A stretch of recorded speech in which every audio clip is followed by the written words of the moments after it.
नमस्कार दोस्तों, भारत का बच्चा बच्चा जानता है कि 15 अगस्त 1947 को हमारा देश गुलामी की जंजीर को तोड़कर आज़ाद हो गया।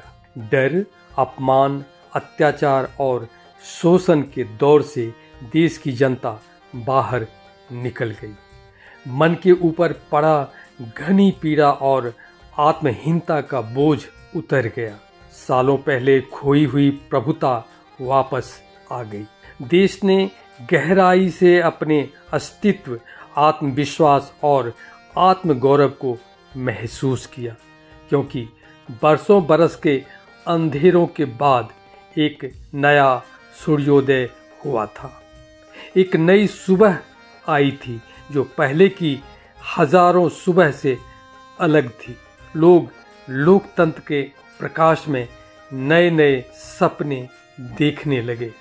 अब अपनी धरती के ऊपर अपना आसमान था।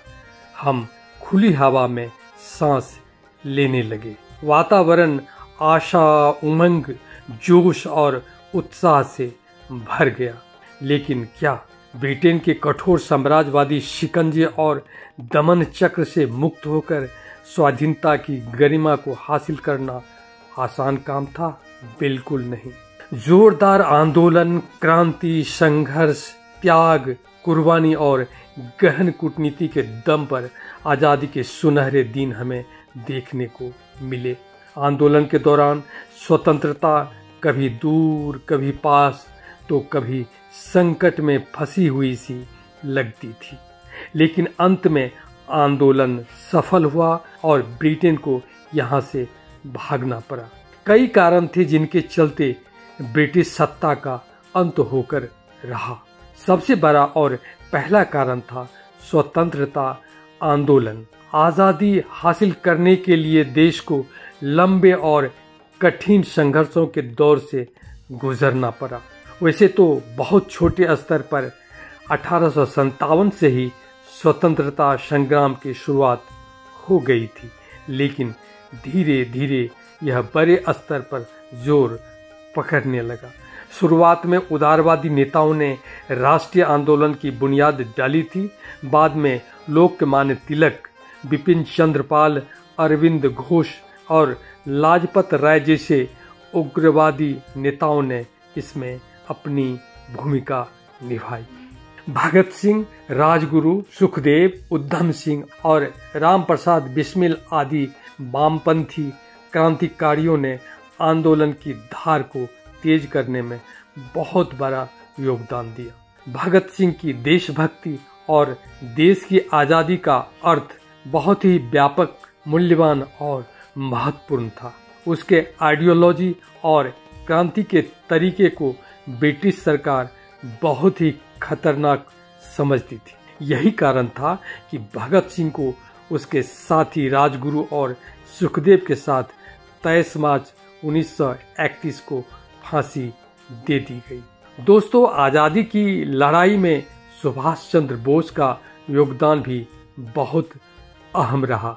उन्होंने ब्रिटिश सरकार से लड़कर आज़ादी प्राप्त करने के लिए आज़ाद हिंद फौज का गठन किया। 5 जुलाई 1943 को नेताजी सुभाष चंद्र बोस ने भारत को स्वतंत्र करने के लिए सशस्त्र फौजी क्रांति करने की घोषणा की। उन्होंने युवाओं से आह्वान किया कि तुम मुझे खून दो, मैं तुम्हें आज़ादी दूंगा। सुभाष चंद्र बोस और गांधी जी के आंदोलन के तरीकों और विचारों में अंतर विरोध था। गांधी अहिंसक तरीके से आंदोलन कर रहे थे और बोस आज़ादी के लिए खून बहाने को तैयार थे। बेशक समय के साथ दोनों आंदोलन की धार तेज होती चली गई। गांधी जी ने जवाहरलाल नेहरू, सरदार पटेल, राजेंद्र प्रसाद और कई नेताओं के साथ आंदोलन की आंधी को तेज कर स्वतंत्रता हासिल करने में सफलता प्राप्त की। गांधी ने सत्याग्रह को आंदोलन का आधार बनाया और कई आंदोलन जोरदार तरीके से चलाए। उन्होंने 1920 में असहयोग आंदोलन चलाया, जिसमें आम जनता, नौकरी करने वाले, वकील, शिक्षक और छात्रों ने योगदान दिया। 1930 में सविनय अवज्ञा आंदोलन चला, जो 1934 तक चलता रहा। 8 अगस्त 1942 में गांधी के नेतृत्व में भारत छोड़ो प्रस्ताव पास किया गया। गांधी जी ने डू और डाई यानी करो या मरो का नारा दिया। जिस रात भारत छोड़ो का प्रस्ताव पास हुआ, उसी रात गांधी और दूसरे कांग्रेसी नेताओं को अरेस्ट कर लिया गया, लेकिन गांधी जेल से ही आंदोलन का नेतृत्व करते रहे। इस आंदोलन ने सरकार को हिला दिया था, क्योंकि इसमें बड़े पैमाने पर जनता साथ आ गई थी। ब्रिटिश सरकार को महसूस हो गया था कि अब भारत में शासन कायम रखना असंभव सा है, इसलिए भारत को स्वतंत्र कर देने की प्रक्रिया पर विचार होने लगा और अंततः 15 अगस्त 1947 को उसे भारत छोड़ना ही पड़ा। ब्रिटिश सरकार को भारत छोड़ने का दूसरा कारण था आम जनता में अंग्रेजों के प्रति भयंकर आक्रोश।